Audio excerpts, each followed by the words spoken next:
खामोश सन्नाटा है, गूंगे बनकर बैठे हुए हैं। कोई नहीं बोल रहा इसके ऊपर। जब इम्तियाज जलील ने ऐलान किया कि जुलूस निकाला जाएगा, एहतजाज होगा, तो हमने हर पार्टी के जिम्मेदारों को जिले सतह पर ये मजलिस का एहतजाज नहीं है, ये रसूलुल्लाह सल्लल्लाहु अलैहि वसल्लम की अजमत के लिए हम निकल रहे हैं। ये नामूस रिसालत का मसला है, इसमें तुम्हारे मेरे सियासी इख्तलाफात हम इसको बाजू रखते हैं थोड़ी देर के लिए, मगर कोई सेकुलर पार्टी का भी नहीं आया। क्यों नहीं आया भाई?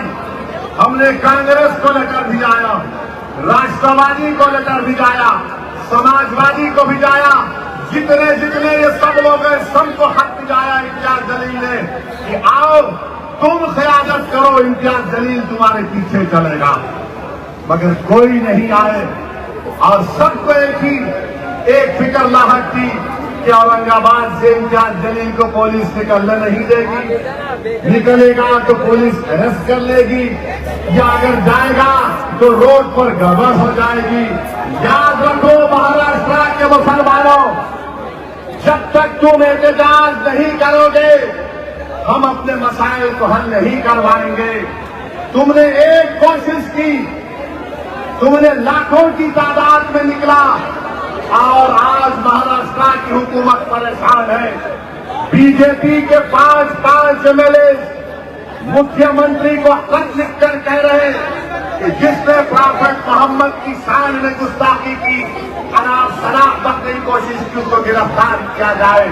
एकनाथ शिंदे को मालूम हो गया कि ये आज का मुस्लिम नौजवान, ये आज की हमारी माँ और बहनें अब तुमसे डरने वाली नहीं है।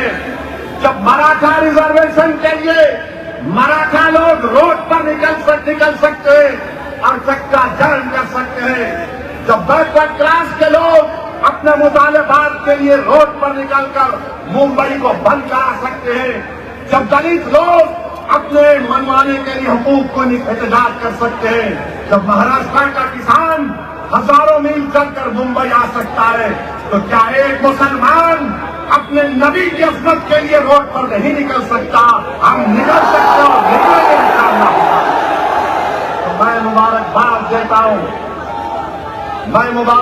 देता हूं आप तमाम को कि आपने एहतजाज किया, पुरअमन एहतजाज किया।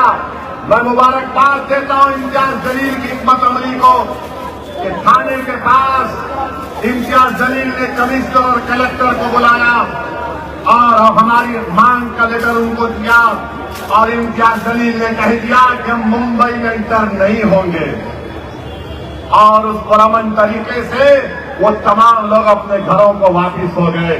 अब सुनो एकनाथ शिंदे और फडणवीस, हम मुंबई में अंदर नहीं हुए, अब मुंबई के अंदर इंशाअल्लाह एहतजाज शुरू होने वाला है।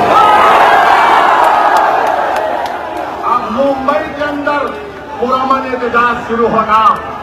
आपको परमिशन दो या ना दो, हम एक दिन जाकर आजाद मैदान में बैठ जाएंगे और मुझे यकीन है कि आपका साथ मिलेगा।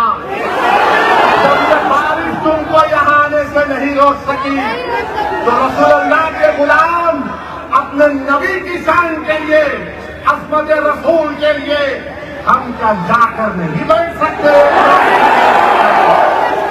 तो हुकूमत से हम कह रहे हैं, एकनाथ शिंदे, फडणवीस, अजीत पवार, नरेंद्र मोदी, अमित शाह,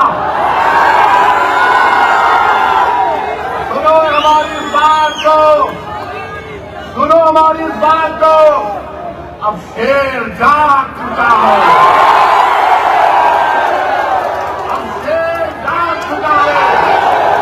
हमारी माँ और बहनों ने अपने बेटों से कह दिया, बेटा उठ, के मैदान में हमको बात दिलाने वाले से ही हमको खड़ा होना है। तो मैं सलाम करता हूं तुम्हारे जज्बे को, मैं सलाम करता हूं। और याद रखो, हम बताना चाह रहे हैं, लोग हमसे हमारे, देखो बारिश भी रुक गई, इस वास्ते बारिश से डरना नहीं। बारिश हो रही जब निकल क्या बरसात अल्लाह की रहमत बरस रही है, कोई बात नहीं। एक बात हमारे हिंदू भाइयों को बताना चाहते हैं, हमको दीन कैसे मिला, हम क्यों मुसलमान हुए, हम क्यों नमाज पढ़ते हैं, हम क्यों रोजा रखते हैं, हम क्यों यतीमों की मदद करते हैं, हम क्यों बेवाओं की मदद करते हैं, इसलिए कि हमारे रसूल ने हमको सिखाया, इसलिए कि हमारे रसूल सल्लल्लाहु अलैहि वसल्लम ने हमको सिखाया। अगर वो हमको नहीं सिखाते तो हम कुछ नहीं करते। उन्होंने बताया करो, हम बोले करेंगे। तो ये बात आपको समझना है।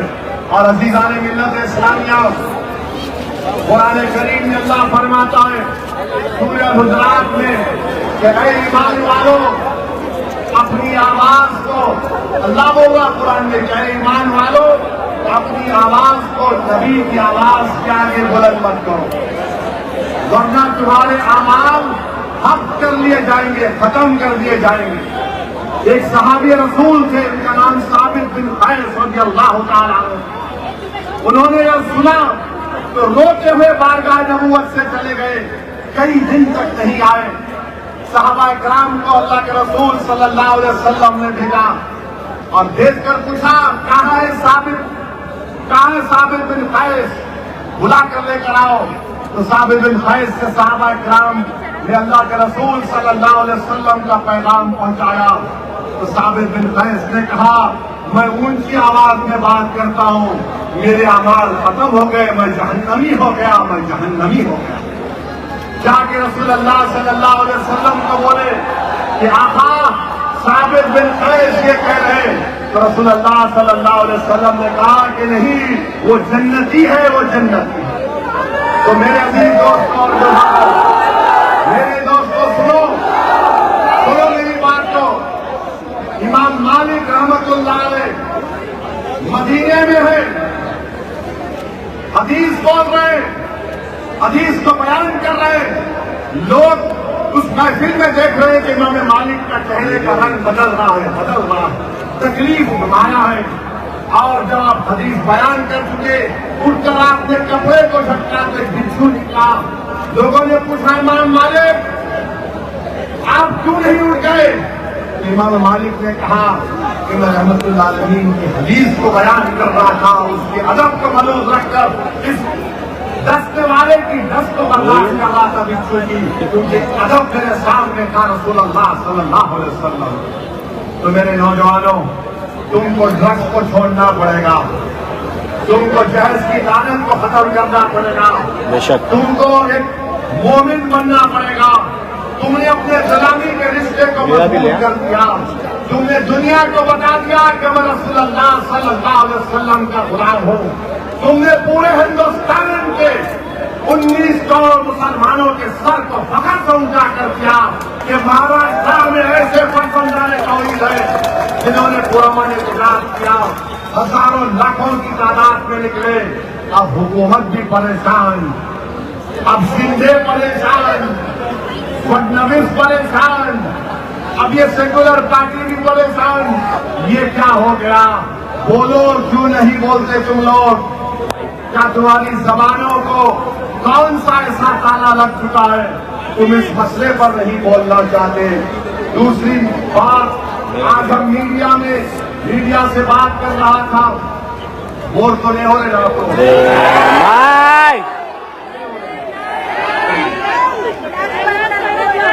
तो आज हम मीडिया से बात कर रहे थे,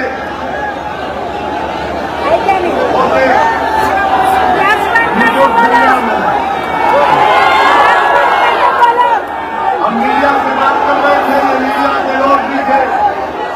तो मीडिया के लोगों ने, अरे नहीं ऊपर नहीं, हम जमीन पे आ गए शेर।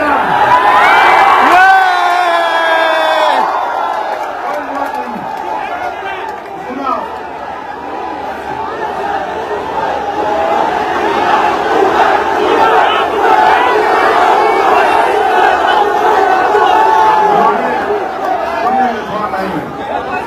हमारे मीडिया के दोस्त हमसे पूछे, ये बदलापुर का जो वाकया हुआ जिसमें इस शख्स ने, शैतान ने मासूम बच्चों का इस्तेमाल किया, एक्सप्लॉयटेशन किया। उन्होंने कहा कि पोस्टर लगा दिया गया है जिसमें फडणवीस की फोटो है, बीजेपी के, मोदी की, अमित शाह की फोटो है, जिसमें पोस्टर में लिखा गया कि बदलापुर का बदला ले लिया गया है। बताओ तो DOSC तुम्हारी राय क्या है? मैंने कहा कि जमहूरियत में भारत एक लोकतंत्र है जहां पर बाबा साहब अम्बेडकर का बना हुआ संविधान है और संविधान में रूल ऑफ लॉ है। नहीं, आवाज सुनो, आवाज सुनो। और फिर बारिश हुई तो क्या करें?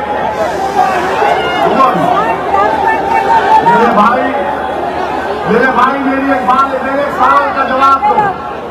सुनो मेरी बात, आप सिर्फ मुझे देखने आए हैं ना, आए हैं ना? अगर कल मेरी आंख बंद हो गई तो तुम क्या मजलिस को छोड़ दोगे?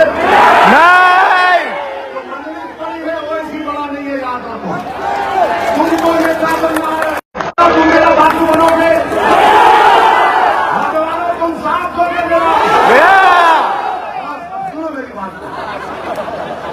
तो बदलापुर का बदला ले लिए, वो पोस्टर पे लिखा। हमने कहा कि अम्बेडकर का बना हुआ संविधान है, अम्बेडकर का बना हुआ संविधान रूल ऑफ लॉ की बात करता है। अम्बेडकर का बना हुआ संविधान बाबा साहब का बताता है कि right to life fundamental right है। तो मीडिया ने कहा नहीं, वो बदला ले लिए।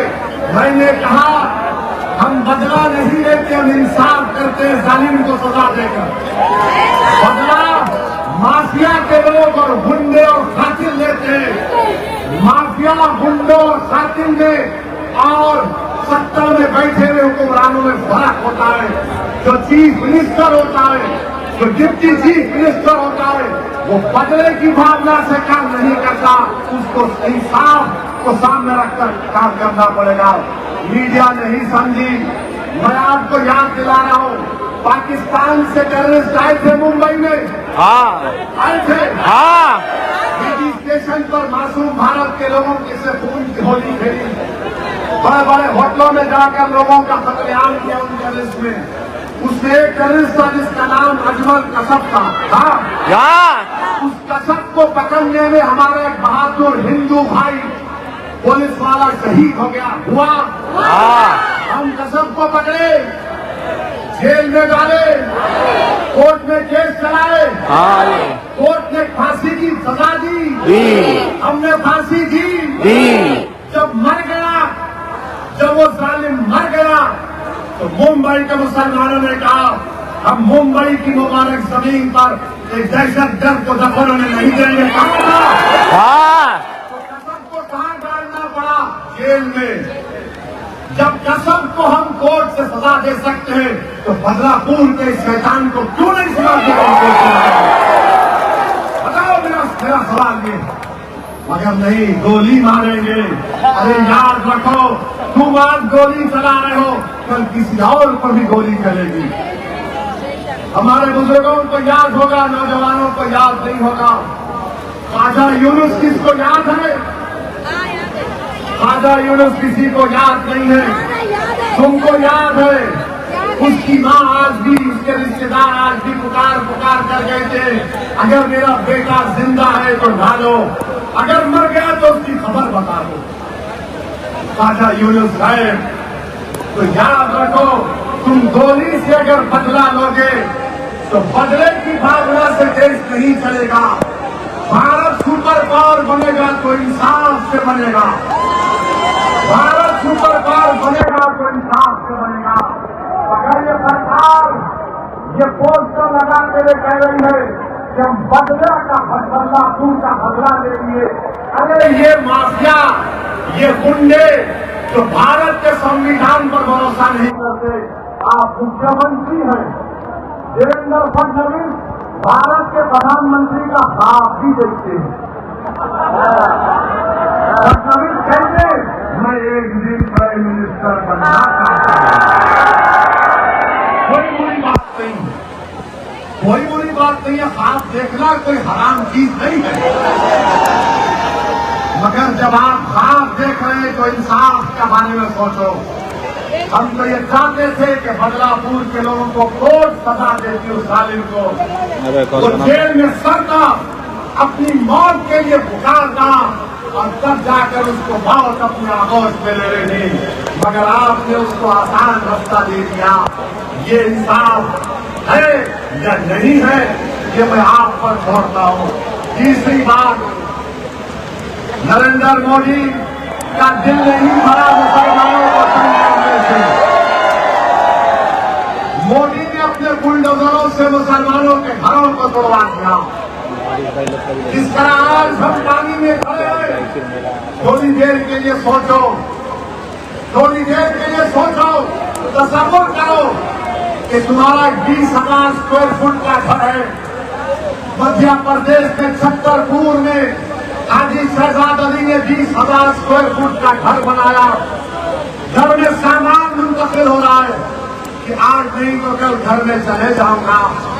ये जो जालिम जिसने महाराष्ट्र में हमारे नबी रसूल की शान में गुस्ताखी करने की कोशिश की, छतरपुर की जनता ने एहतजाज किया, वायलेंस हो गया। हाजी शहजाद को कलेक्टर ने कहा रुकाओ, जनता नहीं सुनी तो क्या हुआ बाद में? हाजी शहजाद अली के 20,000 स्क्वायर फीट के घर को मोदी के बुलडोजरों ने तोड़ दिया। आज हाजी शहजाद अली के घर वाले, आज हम जलसा सुनने के लिए बारिश में भीग रहे हैं, वो 1 महीने से धूप में आसमान के नीचे खड़े हैं, बच्चे हैं, बेटे हैं, बारिश के नीचे खड़े हैं। अरे कितने घरों को तुमने तोड़ दिया। याद रखो मोदी, जुल्म जब होता है तो एक दिन जुल्म का खात्मा होगा, जुल्म का खात्मा होगा और अल्लाह इंसाफ करेगा, इंशाअल्लाह। मैं सवाल करता हूँ हाजी शहजाद अली के जज्बे को।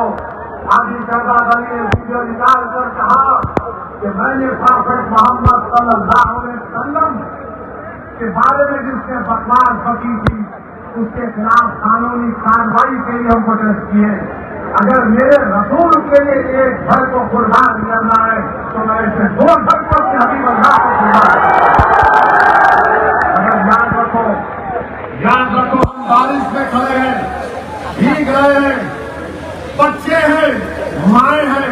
मैं तुम्हारे से एक अपील कर रहा हूं, तुम यहां बैठे बैठे अपने दिल से दुआ करो, अपने दिल में दुआ करो कि अल्लाह जो ये जालिम लोग हमको सिर्फ इस बात की सजा दे रहे कि हम तेरा कलमा पढ़ने वाले हैं, या अल्लाह हमको सिर्फ इस बात की सजा दे रहे कि हम तेरी तौहीद का इकरार करने वाले हैं, या अल्लाह हमको इसलिए मारा जा रहा है कि हम तेरे हबीब को खातमुन नबीय्यीन मानते हैं।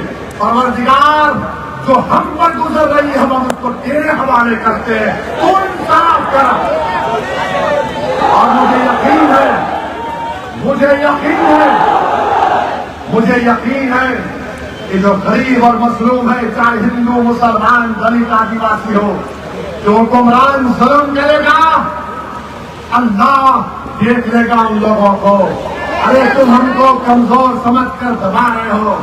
तारीफ कराए कि जिन ताकतों ने कमजोरों को दबाया था, तारीख ने देख लिया कि अल्लाह ने उन कमजोरों के सरों पर ताज को रखा। जिन जालिमों ने भूखे प्यासों को मारा और पीटा, अल्लाह ने उनके सरों पर तख्त व ताज की जिम्मेदारी आयद कर दी। जो भूखे थे, 12-12 दिन के भूखे थे, अल्लाह ने उनके इतनी दौलत दी कि लोग उनका सदका लेने के लिए लोग कम पड़ गए, इतनी दौलत अल्लाह ने उनको अता दी। तो मैं आपसे अपील कर रहा हूं कि अल्लाह पर तवक्कल करो, उम्मीद अल्लाह से रखो और इंशाअल्लाह ताला जालिम के जुल्म का खात्मा होगा इंशाअल्लाह। डरने और घबराने की जरूरत नहीं है। नरेंद्र मोदी भारत की पार्लियामेंट में मुसलमानों को कम कर दिए। क्या आपने पार्लियामेंट इलेक्शन में नहीं सुना कि मोदी ने कहा था कि भारत की मुस्लिम माएं ज्यादा बच्चों को पैदा करती है। मोदी जी, आपकी मां को 6 बच्चे थे। अमित शाह, आपके 7 या 9 बहनें हैं। ये सब भूल गए और हमारी माओं पर नजरें लगाकर बैठे कि बच्चे बहुत पैदा कर रहे हैं। मोदी जी, आपको कैसे मालूम बच्चों के बारे में, उनको बताओ। Question all the due respect to the prime minister,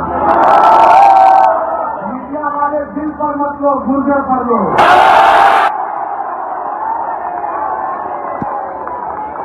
बात में हिंदी आएगी नहीं आएगी नहीं मालूम। हमारे गली को बोल के, हमारे मैदान को बोल के, हमारे जीएनएस को बोल के, बोलते हमारे मुंह में भी जबान है। और मोदी जी क्या बोले भाषण में? किसी हमारे हिंदू बहन के गले से मंगलसूत्र निकाल कर देंगे। ये हमारी माँ बहने बैठी है, मेरे सवाल का जवाब दो। क्या आप पसंद करेंगे कि किसी हिंदू बहन का मंगलसूत्र आपको छीन कर दिया जाए? तुमसे नहीं, इनसे पूछो। हर चीज में तुम आ जाते। हमें 50% आबादी है, वोट देना पड़ेगा इनका भी। आपको पसंद है कि कोई हिंदू बहनों के घरों से मंगलसूत्र छीन कर ला कर दे? आप कयूर है नहीं है? अरे ये वो बहनें हमारी माँ है, मंगलसूत्र मोदी जी, भारत में मुसलमानों का TFR rate, total fertility rate गिर चुका है। और इंशाअल्लाह ताला एक आइंदा 70 साल में हिंदू और मुसलमान पॉपुलेशन स्टेबिलाइज होगा, स्टेबिलाइज। अब वो शादी करने के बाद बोलना, समझेगा? और बीवी पे जुल्म नहीं करना, बीवी को छोड़ के नहीं रहना अकेले, बीवी के साथ रहना, तो उसमें मजा है। तो बीवी को छोड़ के दुनिया को ज्ञान देता, उसको क्या बोलते आपको मालूम है? तो अब नरेंद्र मोदी, हाँ अभी आपको मालूम है, वरना मीडिया वाले बोलेंगे बताओ भाषण क्या करेगा। अब नरेंद्र मोदी वक्त के कानून को लाए, वक्त का बिल लाए। आप अंदाजा लगाइए, वक्त की जो जायदादें हैं वो हमारे आवाज साहब ने अपने गाढ़े खून पसीने की कमाई से उसका वक्त किया। मोदी बोले नहीं नहीं, ये गवर्नमेंट प्रॉपर्टी है। मोदी जी, वक्त की प्रॉपर्टी का मालिक अल्लाह है, नरेंद्र मोदी नहीं हो सकता। तो मोदी क्या कर रहे हैं? मोदी ने कह रहे हैं कि मैं दिल डाला हूं और दिल के जरिए बताना चाह रहा हूं कि वक्त की प्रॉपर्टी का मालिक है। सुनो, वक्त की प्रॉपर्टी का मालिक अल्लाह नहीं है, मोदी होगा। मोदी जी, ये हमको बर्दाश्त नहीं है। अब क्या करें कि वही वक्त कर सकता है जो 5 साल से प्रैक्टिसिंग मुसलमान, 5 साल से प्रैक्टिस। अब मोदी जी बताइए, प्रैक्टिसिंग मुसलमान की क्या बोलते हैं परिभाषा क्या है? परिभाषा क्या है? अगर जिसकी दाढ़ी है वो प्रैक्टिसिंग है नहीं, मोदी जी बोलो, तो मोदी जी बोलेंगे जिसको भी दाढ़ी है, मगर मुसलमान की दाढ़ी रखता है। हम मोदी जी से पूछना चाह रहे हैं कि टोपी पहनना प्रैक्टिसिंग मुसलमान है? क्या मस्जिद में जाकर नमाज पढ़ना प्रैक्टिसिंग मुसलमान है? क्या रोज सुबह तहज्जुद की नमाज हमारे लेडीज करते हो प्रैक्टिसिंग मुसलमान है? कोई अगर तस्वीर हाथ में लेके जिक्र करेगा तो प्रैक्टिसिंग है या नहीं? नहीं गिरवा। मैं गिराने आया हूं तो आपको गिरने नहीं।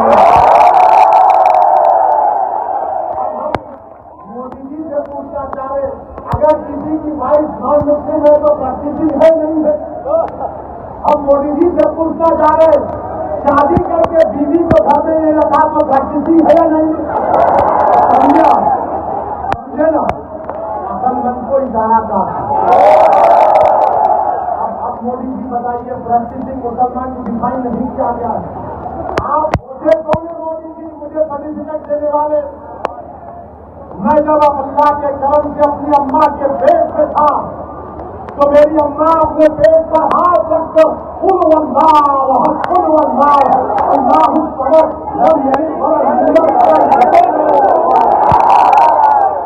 हमारी माँ इतना हमको पैदा की।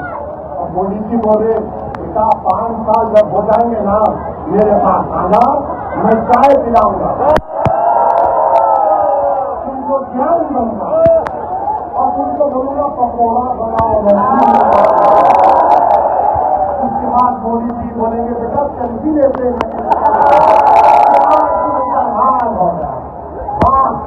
वाह मोदी जी, अब आप तय करेंगे कौन मुसलमान है। ये वक्फ बोर्ड के कानून में बनाया गया। मैं आपसे एक बात कह रहा हूं, अगर ये बिल कानून बनेगा, हम आप एक बाबरी मस्जिद को खोल चुके हैं, हम कई मस्जिदों को खोलेंगे। हम एक बाबरी मस्जिद को खोए, कई मस्जिदें हमसे छीन ली जाएंगी, कई सरकारें खत्म कर दी जाएंगी, खुदा न खास्ता खानखाने बर्बाद कर दिए जाएंगे, कब्रिस्तानों पर बिल्डिंगें खड़ा कर दी जाएंगी। क्यों? क्योंकि मोदी ने इस बिल में वक्फ यूजर को खत्म कर दिया। अभी आरएसएस बीजेपी के धूमखंडे ये कहते कि वक्फ यूजर सुनो, वक्फ यूजर हमारे हिंदू भाइयों के धर्म में भी है। बाई यूसे बाई कस्टम हमारे हिंदू भाई बहन की प्लेसेस ऑफ रिलीजन को बन जाती है। अब ये बोलते मेरे खिलाफ एक सोशल मीडिया पर इनके आगे दिमाग के उल्लुओं ने, इनके आगे दिमाग के ट्यूबलाइट ने, इनके थम्सअप ने शुरू किया। और क्या बोल दिया?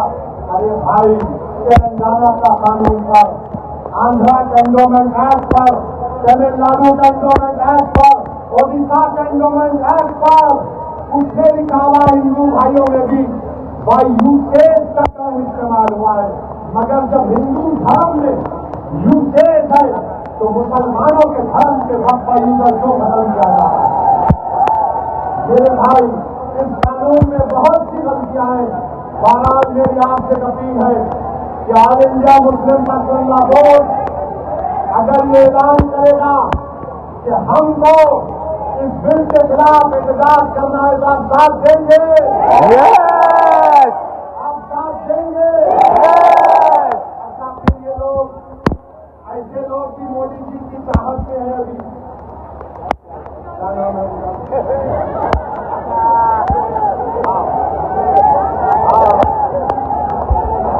अब मैं दावत कराऊंगा तकरीर में, सुनिए, अरे सुनो 5 मिनट बाकी तकरीर में मैंने इनके बारे में कहा तो लोग ने मुझसे पूछे कि आपने रंग बिरंगी पहन क्या? मैंने कहा इसलिए कहा ये आरएसएस के कमाओ में आ रहा है।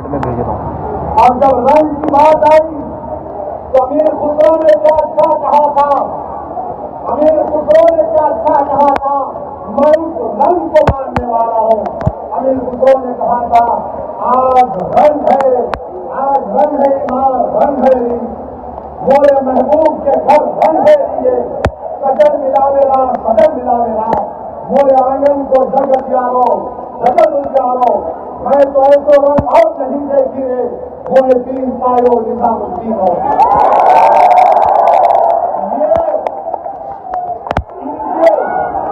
ये जो मोदी जी को नमस्कार,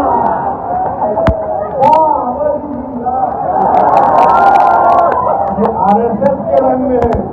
और जो अमीर खुसरो ने कहा था महबूब इलाही के बारे में, इस रंग में उस रंग में जमीन आसमान कहा। मेरे अजीज दोस्तों और बुजुर्ग, आपको मालूम अजमेर की दरगाह के खिलाफ आज अजमेर में केस पड़ गया कोर्ट में, और केस डालने वालों ने कह दिया कि अखिलेश की सरकार में जो बुलंद दरवाजा है उसके नीचे एक मंदिर है। आप बताइए, आप अभी वक्त का कानून बना नहीं, मगर ये लोग अपनी तैयारी शुरू कर चुके हैं। और मेरे भी दोस्तों और बुजुर्गों, आने वाले विधानसभा में इस विधानसभा से हमने रईस सरकरिया साहब को अपना उम्मीदवार बनाया है। तो मेरी आपसे गुजारिश है कि आप रईस सरकरिया को अपना नया विधायक बनाएंगे इंशाअल्लाह। आप उजागर वादा करिए और महाराष्ट्र में बनने की कामयाबी के लिए आप दुआ करेंगे। हम कहीं करेंगे तो नहीं, के नाम से डरेंगे तो नहीं। अगर आप वादा कर रहे हैं तो मेरे यहाँ से अल्लाह को हम रखे।